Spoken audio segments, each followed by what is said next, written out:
गरीब की बारिश। शहर की कच्ची बस्ती में एक गरीब मजदूर कालू रहा करता था। कालू के घर में उसकी पत्नी जानकी थी। जानकी लोगों के घरों में झाड़ू पोछा करके कुछ पैसे कमा लेती थी और वहीं कालू किसी तरह मेहनत मजदूरी करके 2 वक्त की रोटी का जुगाड़ कर लेता था। कुछ दिनों से हो रही बारिश के कारण कालू की मजदूरी बंद हो गई थी। अरे जानकी, इस बार तो बरसात ने हद ही कर दी, रुकने का नाम ही नहीं ले रही। कुछ समझ में नहीं आ रहा, अगर इसी तरह काम पर नहीं गया तो 2 वक्त की रोटी का जुगाड़ कैसे होगा। अरे तुम चिंता क्यों करते हो, बारिश का क्या है, 1 आध दिन में रुक जाएगी और उसके बाद में फिर से काम शुरू हो जाएगा। अरे 3 दिन तो हो गए, बरसात तो रुक ही नहीं रही है और आगे भी रुकने के कोई आसार नहीं दिख रहे। तो क्या हुआ, तुम्हारा काम बंद हुआ है ना। मैं तो अभी भी लोगों के घर झाड़ू पोछा करने जाती ही हूँ। मेरे पगार से कुछ दिन तो निकल ही जाएंगे। अरे घर का खर्चा तो हम किसी तरह चला लेंगे जानकी, लेकिन ये जो छत टपक रही है इसका क्या करेंगे। ये बात तो आपकी सही है। हमारी झोपड़ी अब काफी पुरानी हो चुकी है और इसके छप्पर में भी कई सारे छेद हो गए हैं। रात भर पानी टपकता रहता है। अरे मैं भी इसी बात से बहुत परेशान रहता हूँ, कहीं किसी दिन ज्यादा बारिश आ गई तो हमारी झोपड़ी टूट कर बिखर ना जाए। राम राम राम, ऐसी अशुभ बातें क्यों करते हो। अरे ऐसा कुछ नहीं होने वाला, ये झोपड़ी ही तो हमारा सब कुछ है। अगर यही नहीं रही तो हम जाएंगे कहाँ। ठीक है जानकी, जब तुम्हारी पगार मिल जाएगी तो कुछ पैसे बचाकर झोपड़ी के छप्पर की मरम्मत करवा लेंगे, शायद हमारी परेशानी कुछ कम हो जाए। ठीक है जी, अब ना ज्यादा परेशान मत हो। ये लो खाना खा लो और सो जाओ, सुबह मुझे भी जल्दी काम पर जाना है। जानकी और कालू अपनी झोपड़ी में सो गए। रात को अचानक से बहुत तेज बारिश शुरू हो गई। धीरे धीरे बारिश का पानी कालू की बस्ती में भरने लगा। पानी भरते भरते झोपड़ी के बाहर तक पहुंच गया था।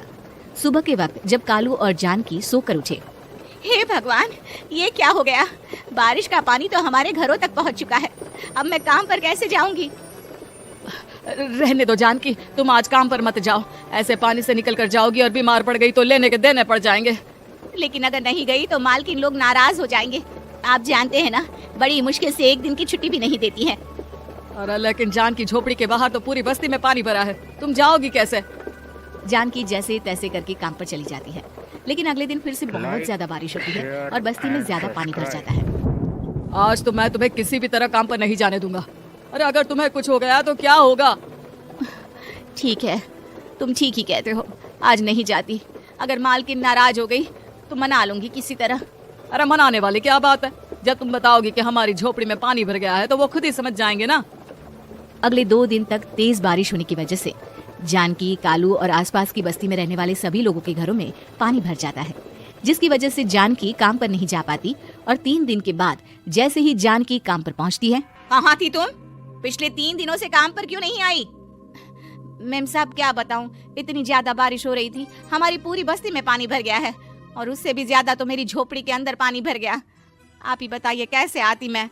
इसका मतलब ये हुआ कि बारिश होगी तो तुम काम पर नहीं आओगी।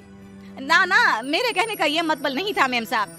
तुम जानती भी हो 3 दिन से कितनी परेशानी हो रही है मुझे, सारा काम मुझे खुद करना पड़ा। माफ कर दीजिए मालकिन जी, पर मैं क्या करती, आने के लिए रास्ता ही नहीं था, सब जगह पानी भरा हुआ था। बहाने तो तुझे बहुत बनाने आते हैं। जानकी देख, अगर अगली बार ऐसा किया ना तो फिर काम से हमेशा के लिए छुट्टी। अरे ना ना मालकिन, ऐसा मत कीजिए। बारिश की वजह से मेरे पति की मजदूरी भी छूट गई है। बड़ी मुश्किल से घर में 2 वक्त खाने की रोटी का जुगाड़ हो पाता है। आप मुझे काम से निकाल देंगे तो हम क्या खाएंगे। अगर इतनी ही चिंता है तो फिर रोजाना काम पर आया करो। चलो अब जल्दी से जाकर घर का सारा काम करो। बारिश रुकने का नाम ही नहीं ले रही थी। पूरे शहर में बाढ़ जैसे हालात बन गए थे, लेकिन नौकरी जाने के डर से जानकी किसी तरह रोज काम पर जाती थी। एक दिन जब जानकी काम करके अपने घर लौट आई तो अचानक उसकी बस्ती में कुछ लोगों का शोर सुनाई दिया। अरे लगता है बाहर कुछ हुआ है, मैं जाकर देखता हूँ। हाँ हाँ, पता तो कीजिए, ये बस्ती में लोग इतना शोर क्यों कर रहे हैं। बाहर जाकर कालू ने एक आदमी से पूछा, अरे क्या हुआ भाई, इतना शोर क्यों मचा रहा है। अरे क्या बताए भैया, अपने बस्ती के बाहर एक पुल टूट गया है और वहाँ पर एक कार फंसी है। थोड़ी देर में अगर किसी ने नहीं बचाया ना तो वो कार पानी में बह जाएगी। ये क्या कह रहे हो भैया, कार के अंदर कोई है क्या। हाँ, कोई औरत बैठी है, अकेली है, बहुत रो रही है बेचारी, मदद के लिए बुला रही है। अरे तो हमें जाकर उनकी मदद करनी चाहिए ना। अरे लेकिन इसमें बहुत खतरा है, हमें अपने आप को बचाना चाहिए। पानी कभी भी हमारी बस्ती की तरफ आ सकता है। अरे तुम्हें नहीं चलना तो मत चलो, लेकिन मैं तो जाकर उस औरत की मदद जरूर करूंगा। कालू उस जगह पर पहुंचता है जहां वो औरत कार में फंसी हुई थी। वहां पर पानी का बहाव बहुत तेज था और सारा पानी कालू की बस्ती की तरफ ही आ रहा था। कालू ने एक बड़ी सी रस्सी को पेड़ से बांध दिया और दूसरे सिरे को कार की तरफ फेंक दिया और उस औरत को रस्सी के सहारे बाहर आने के लिए कहा। तभी वहाँ जानकी भी दौड़ती हुई आई। अरे ये तो मेरी मालकिन है जिनके यहाँ मैं काम करने जाती हूँ। और मैडम जी, आप डरिएगा मत, आपको कुछ नहीं होगा। आपकी गाड़ी को भी मैंने रस्सी से बांध दिया है। थोड़ी देर में पानी का बहाव कम हो जाएगा, फिर हम आपकी कार को भी बाहर निकाल लेंगे। क्या तुम जानकी के पति हो? हाँ, जानकी मेरी ही पत्नी है, आपके यहाँ काम करती है ना। लेकिन मेम साहब, आप यहाँ पानी में कैसे फंस गई? अब क्या बताऊं, मैं अपनी सहेलियों के साथ पिकनिक पर गई थी, वहीं से लौट रही थी। अचानक पानी का बहाव तेज हो गया और मेरी गाड़ी फंस गई। अरे कोई बात नहीं मालकिन, अब ना आप बिल्कुल सुरक्षित हैं। मैं तो बहुत बुरी तरह डर गई थी। कब से मदद के लिए चिल्ला रही थी, लेकिन कोई मेरी मदद के लिए नहीं आया। भला हो तुम्हारा पति का जिसने मेरी जान बचा ली। लेकिन जानकी, मैंने तुम्हारे साथ बहुत गलत व्यवहार किया। इतने खराब मौसम और बाढ़ में भी तुम्हें काम पर आने के लिए कहा, नौकरी से निकालने की धमकी भी दी, और तुमने मेरी जान बचाई। मुझे माफ कर दो।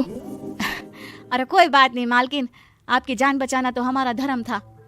देखो जानकी, तुम्हारी झोपड़ी में जो भी नुकसान हुआ है उसके लिए मैं तुम्हें पैसे दूंगी। आज तुम्हारे पति ने मेरी जान बचाई है और आज के बाद मैं तुम्हें कभी भी नौकरी से निकालने की धमकी नहीं दूंगी। आज मैं तुम्हारी परेशानी को अच्छी तरह समझ चुकी हूँ। हम जैसे पैसे वाले लोगों के लिए अपने घर में बैठकर बारिश का मजा लेना बहुत आसान है, लेकिन तुम गरीब लोगों के लिए बाढ़ और बारिश काफी परेशानी खड़ी कर देते हैं। ये बात मुझे आज अच्छी तरह समझ आ गई है। आपका बहुत बहुत धन्यवाद मालकिन।